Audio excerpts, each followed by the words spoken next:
Hey, Dr. Dave Marquis here, and I have one more activity for the lower extremity that I wanted to show people. So I took my shoe off so that you could get an idea for the type of movement and what it's for. Many times people will come to us for ankle sprains. And the most common sprain for an ankle is one where you have what's called an inversion sprain, where you kind of trip over your toe and your foot inverts. And when that happens, the most common injury to the foot is a tear in a little tiny ligament down here called the anterior talofibular ligament. And once that thing is torn, and most of us have torn it to a certain degree in our life, it kind of becomes a weak spot for the foot. And there's ways that the body will compensate for weak spots, and it usually has to do with muscles getting overly tight. Well, I've taught you some of the lower leg activities in how to release a muscle. A very similar activity goes into play to allow for the ligaments and the joints in the foot to start to rehydrate and repair themselves. So just because you tear a tissue does not mean that it's permanently damaged. It may be permanently changed, but it always tries to repair itself. That's one cool thing about being alive. The body is always trying to mend itself. And if we understand how it mends itself and provide the appropriate environment, you got pretty good odds of getting a lot of your function back. So in a prior video, I was talking about people that tear their Achilles tendons because they're poorly hydrated or poorly mineralized, or they haven't been stretching, and so their muscles and tendons and ligaments are brittle in a certain sense. They're just not that pliable. Well, once you start to hydrate and remineralize, that movement is the catalyst that allows for joints to start to take all that nutrition and put it to work and help it to heal. There's also a neurological component where our brain needs to be aware of where the body is in space so that we don't injure it again. A very brief story, I had a really interesting case of a distance runner for the university here, and this runner was having repeated ankle sprains and had done a lot of work and seen some really good people. And what it came down to is over the course of about 5 years of re-injuring that ankle, she was not going to be able to run any longer. And she was getting out of school, but she still wanted to run because it was a passion. And as we started to look at her, her mechanics were impeccable. I mean, this individual had really put a lot of time into understanding how to enhance the performance of her body mechanically, and she was following those nutritional principles. But one of the things that she was lacking was neurological innervation.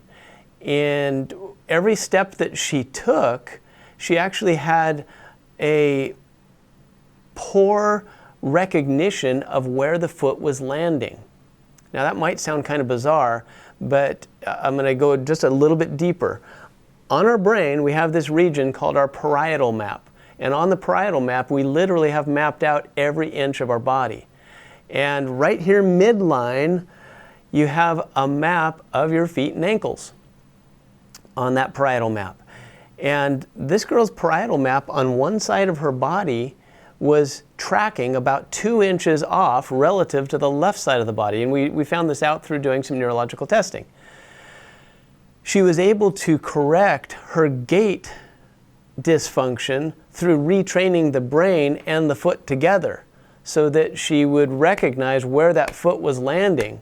Now imagine as a distance runner, if your heel is landing 2 inches where you think it's landing, and you're out doing cross country, well, you're landing in potholes. You're going off of curbs and lumpy bumpy stuff incorrectly. And sure, you're going to be prone to sprains. So recognize that it's not always purely mechanical, and this exercise that I'm going to show you right now has a lot to do with the neurology of teaching the proprioceptors in the foot and ankle where the foot is in space. Okay, that was the preface. So to do this, I'm just going to bring the foot up and I'm going to rest the calf on my kneecap of the other side. The pressure of the knee into the calf over here is going to be doing some work on its own because it's actually going to be doing some of the kneading that I had showed you in some of the other activities. Now I'm simply going to take that foot and ankle and I'm going to start to do my alphabet.